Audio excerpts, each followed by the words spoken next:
Okay, we're going to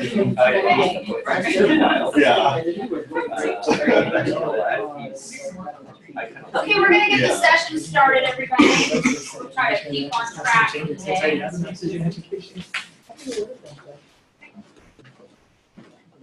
Okay, again, welcome to the LDT Fall 2018 Symposium.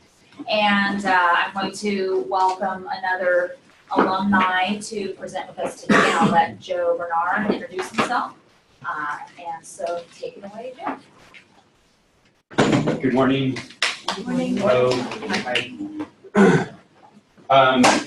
My goal here today is three things. One, to talk about the cannabis industry as a whole. Another to talk about our company and how it relates to the cannabis industry. And then tertiary, why we're all here. How does instructional design, learning design work within green flower and the cannabis industry? So I'd like to first start off with a little story about myself. And I grew up just south of Santa Barbara, a little beach town in Ventura, California. And that's actually where the company is located, Green Flower.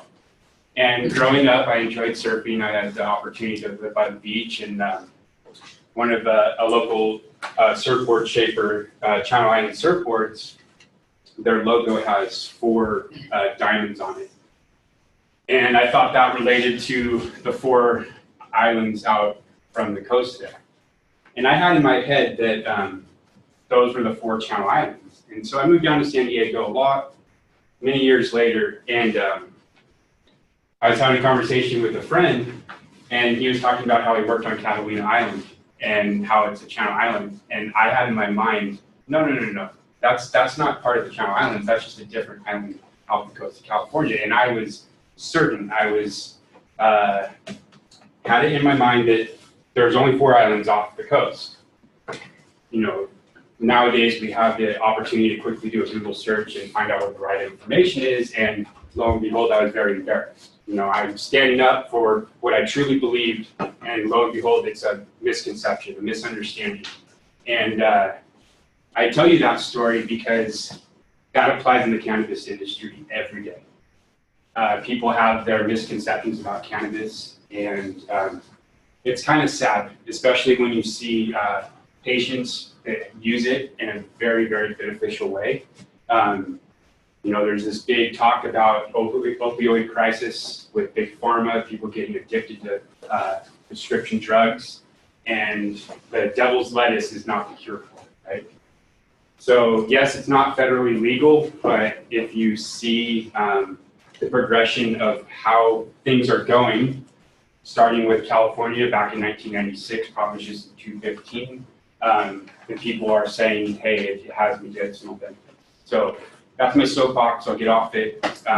But I wanted to bring forth the idea of misconception because coming from a background in education, I've discovered that is the hardest thing to train people is someone who has a misconception and to retrain them into what the correct fact is. And so that's very, very difficult. And there's not a solution, there's many strategies, but I enjoy that struggle to try and educate people about cannabis in the correct way. And that's our motto at Green Flower. So just some information about Green Flower. I'll go through the deck pretty quick, and then I'll talk about what I do on a daily basis and how the program at San Diego State helped me to do what I do on a daily basis. Some different companies, but this one kind of stands out. By 2025, they're projecting 1.1 million jobs in the cannabis industry. Right now, there's about 135,000, so you do the math, that's a lot of jobs that are coming down the pipeline. And all of us, if you're looking for a job, there's plenty of room for us in the cannabis industry.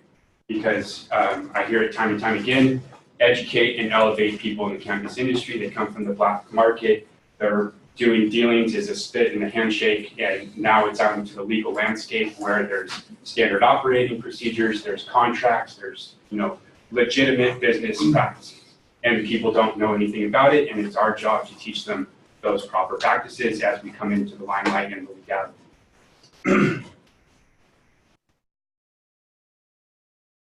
Some things about Green Flower.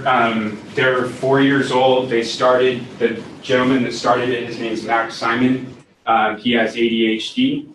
Growing up, Max struggled in school. He was giving all kinds of prescription drugs, Ritalin, etc. Wasn't working for him. At about 13, you start rebelling and you start experimenting with drugs, and he tried cannabis.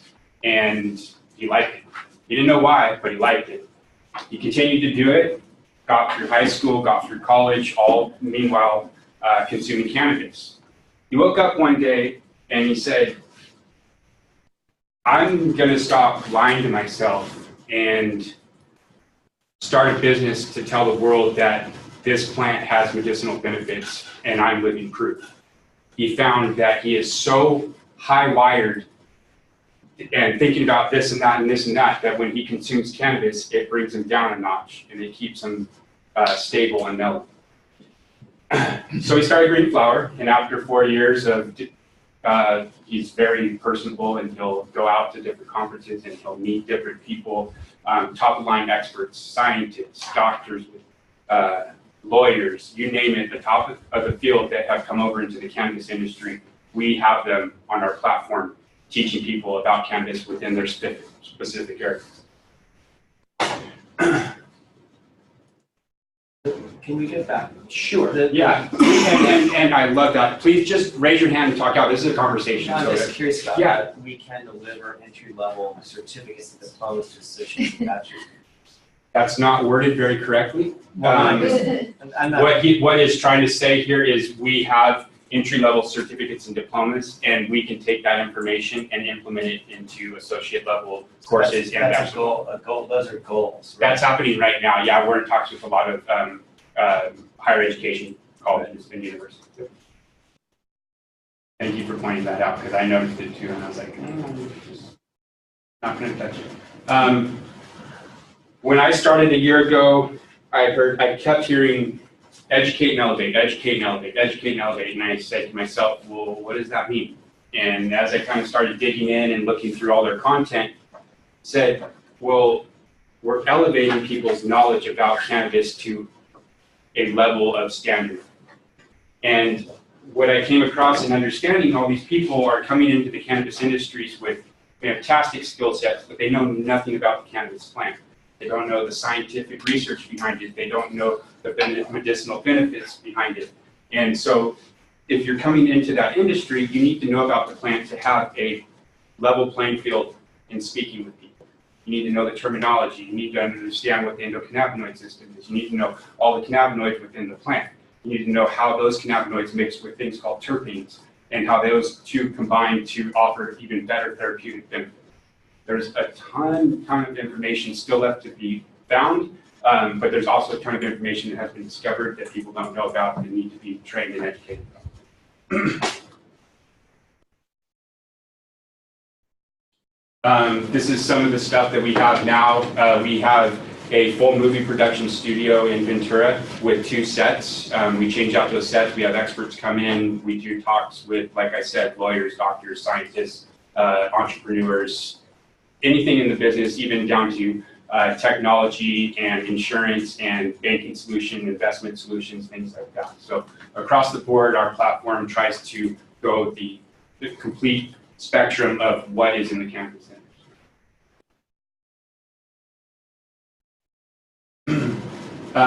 These, since I came in a year ago, these are the 6 that are in. These are the 6 that are in production right now in development. We just released the Intro to Cannabis certification, which covers those basics. What do we have? The history of cannabis, botany of the plant, cannabinoids 101, terpenes 101, intro to the cannabinoid system, delivery methods and products, cannabis dosing from microdosing, the proper way to consume cannabis, quality assurance from manufacturing, how to keep your product disease-free and safe for the consumer, myths about cannabis, and then careers in cannabis. Yes, ma'am. Are these courses that you're? These are certificate programs. Certificate. Are they online? Are they in person? They will be all online. Okay. And this one is a 10-course certificate program. It's about 25 hours to complete. The next one rolling out is our cannabis cultivation, which is about 35 hours. It goes from seed to packaging, things like that. And typically about 10 to 15 courses per certification. Is your certification only for humans, or do you also have for animals? How would the animals get certified? No. I mean, like use with animals and humans, or is it only humans? Great question. Okay, yeah. Yes, we have some. Sorry about that.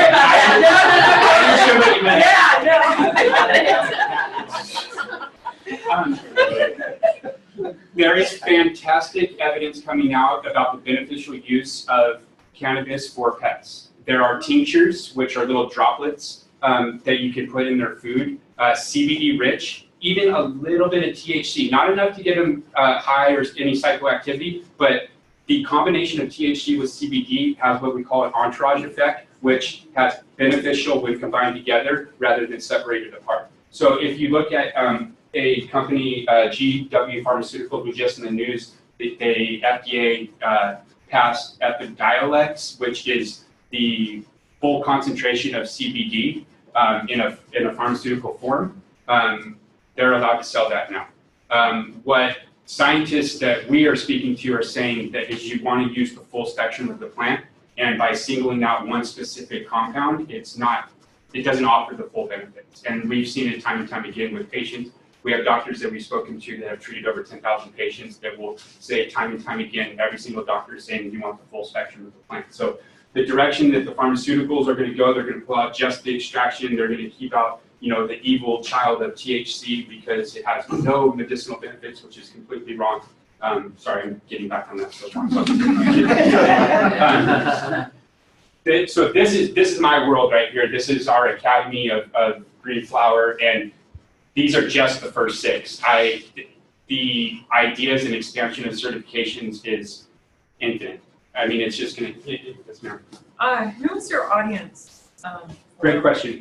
So we have 2 main directions. Great question. 3 directions I'm going to talk about too. 2 main directions of B2C concepts. So your consumers, the people that consume cannabis or are interested in it, the health and wellness crowd, and then we also have a B2B. So the Intro to Cannabis, which I call the Cannabis Fundamentals Certification, has had huge interest by B2B. So you have any company in the cannabis industry that develop products, whether it's in manufacturing, extraction, if they open a retail store, or if they are doing a commercial grow, or if they're in an ancillary product like ourselves, which is a media company or a magazine company or an insurance company or IT company or whoever it may be, they still need to know about the plant. And so by providing that fundamental level, it's like an onboard training for those companies. So B2B and B2C, 2 different constructions. So what I will do with a B2B is I'll focus on Kilpatrick's levels, and level 2, you'll do a pre-test and a post-test, and you'll show what's learned. From our beta test that we did for about 2 months, we showed about a 25% increase in knowledge gain out of 100, which is pretty phenomenal. Businesses are eating it up, they love it. Especially think about, I don't know if you guys have ever been into a dispensary. There's one here, there's many here in San Diego, but the front line of defense, the patient care, you have someone that comes in and has like arthritis or something. Okay, well, if what they call the bud tender, the person that sells the product in the dispensary, is interacting with you, that person needs to know what to recommend, right? They're the recommending, they're the front line of information between the patient and knowing about cannabis. And so by offering that certification to those people, it brings their level of understanding of and identifying exactly what to recommend for what ailment to people. They're not doctors, but it at least raises their, just like, maybe this might work is not the right answer. So. I have this. Yeah. I'm curious about you and your team built up this pathway system. Yes. Mm-hmm. I remember that before you came in, there's no education and the training program in this cannabis industry. Mm-hmm. And I want to know how did you build this system? And because we may enter into a new industry that without any education system, how could we build this system like very step by step So I want to know the experience from you. Awesome question. Let me get through the little Yeah. things, and then let's talk about instructional design and how it came to be where it's at today. Yeah. Great question.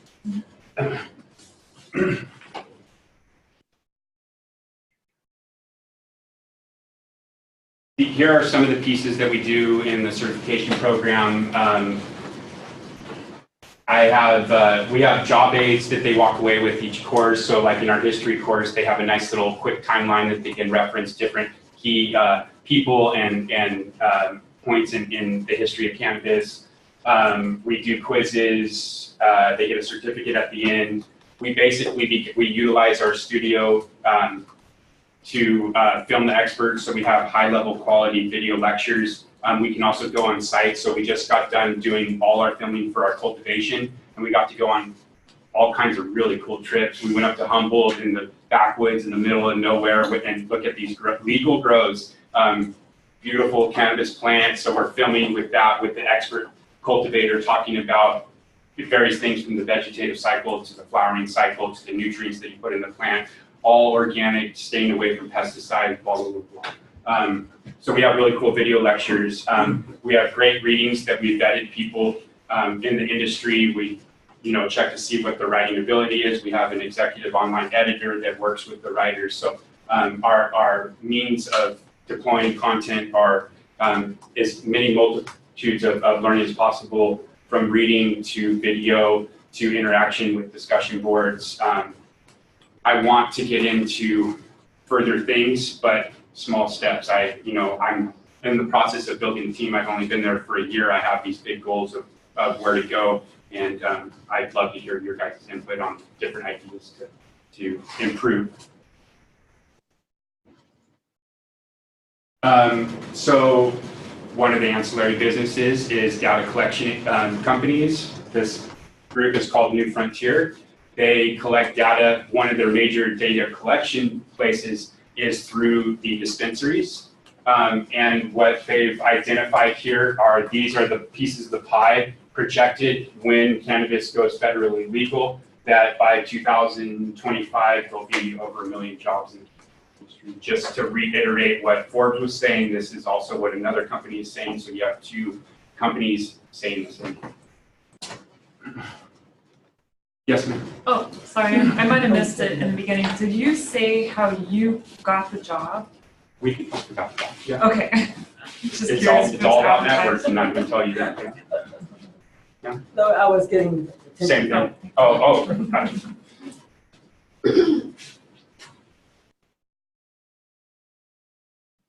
Okay, so there's my information if you want to contact me or anything.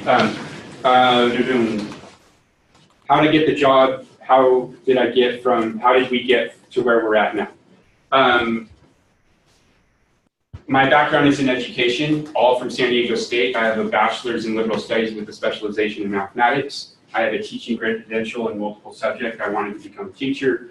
Economy crashed, jobs bottlenecked, new teachers coming in couldn't get jobs. I went back into school. I got a master's in teaching and curriculum design.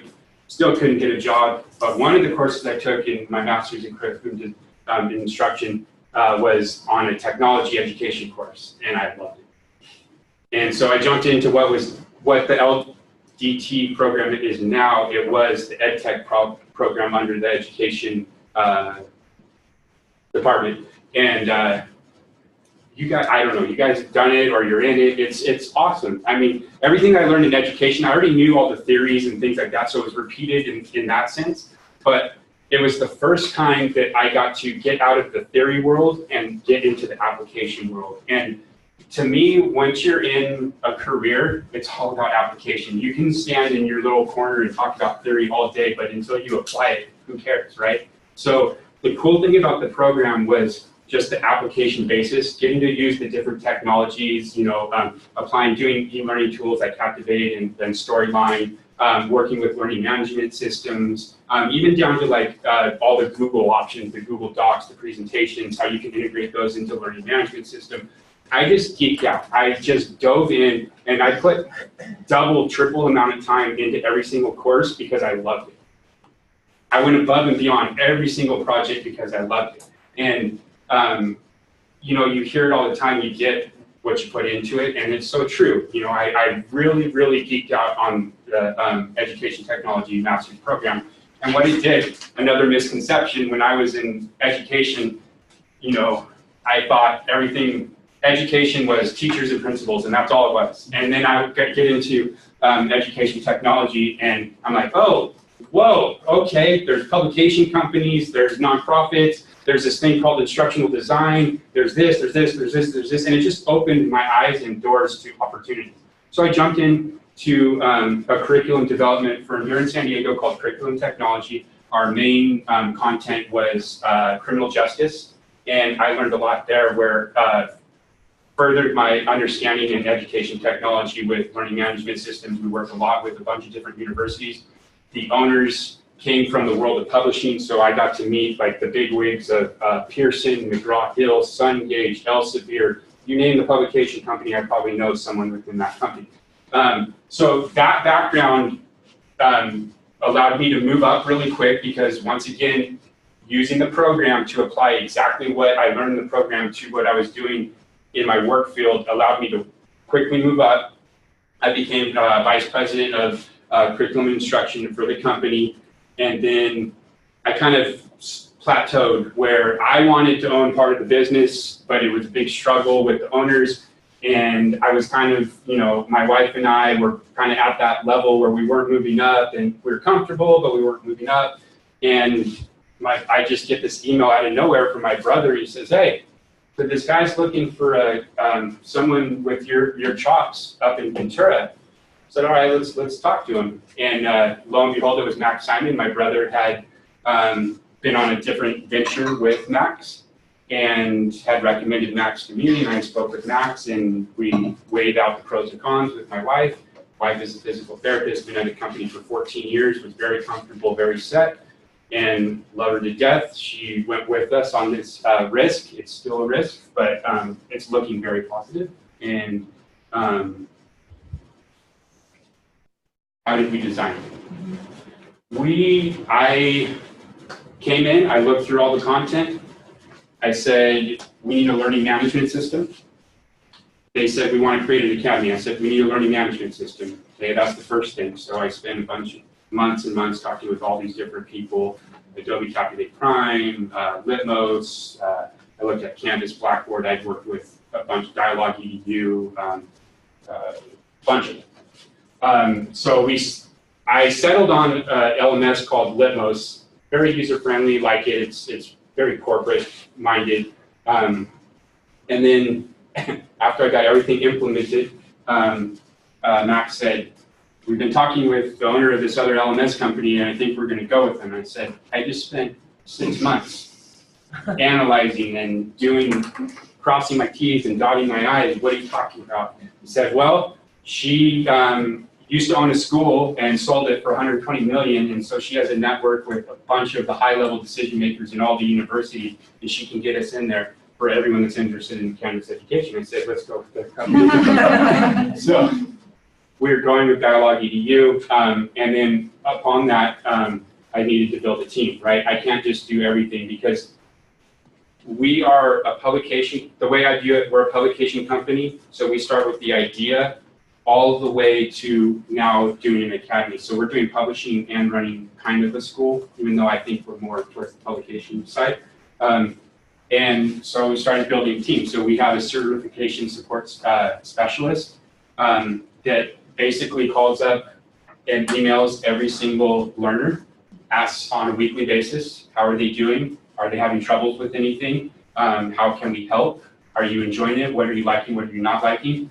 Listening. Ground to the floor, ear to the floor, listening, because those are the people that will tell you what they want, right? You can guess all day long of what you want to provide to your learners, but until you listen to your learners, you're not going to provide a good product. Instructional designers. I need instructional designers to help with vetting subject matter experts, speaking with subject matter experts, designing outlines. Once the outline is solidified, bringing them into the studio, filming them, coaching them on speaking well in front of the camera, taking that raw footage, working with post-production, and shaping the content to add support text, to add lower thirds of who they are, to putting in B-roll of different images and videos, solidifying those video lectures, working with online editor and the instructional designer to develop reading materials. Then taking those two products step back, we've already created the course description and objectives. And then from there, having the content of the video and the reading, developing the assessment components related to the content, taking all of that, packaging into the LMS, then working with the marketing team and describing exactly what they need to tell the story about, talking with sales, and it's just working with everyone within the company. So that's kind of a high level inside Joe's mind what's going on. Yes, sir.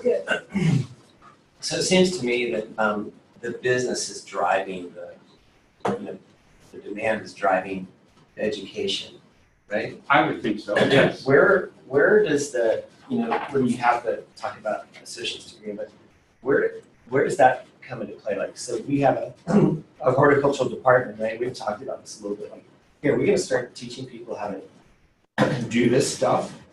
Has anybody contacted you from the education side, or do you contact the education side? Yes, both.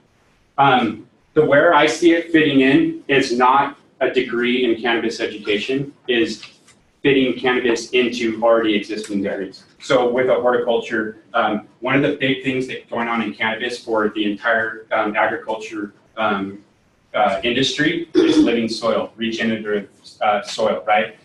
Cannabis is huge on that, and not using pesticides. And so the education around that, I see as, in addition to different tricks of the trade within cannabis that can be also applied within agriculture. So like a Cannabis 101 course that fits within a specific degree is where I see it sliding in. Same thing with medical. The stats right now is 13% of doctorate programs, medical doctorate programs teach about the endocannabinoid system. Only 13%. And it's showing time and time again to have tremendous therapeutic medicinal benefits, and yet they don't teach it because it's federally legal.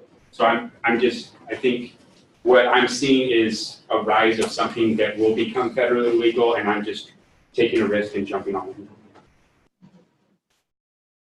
Yes, ma'am. Is your development team all in one place, or are you guys virtual? How does that? Both. I love to have in-house because a lot of things shift and shape, and taking the time to write an email to tell someone remote is a big waste of my time, rather than saying, hey, Jim, we're doing this now, and he says, okay, right? So the remote are more people like that certification support specialist, where they're on the phone calling and emailing every day, and then I check in with them on a weekly basis to see how everything is going and get the kind of pulse of what the learners are saying.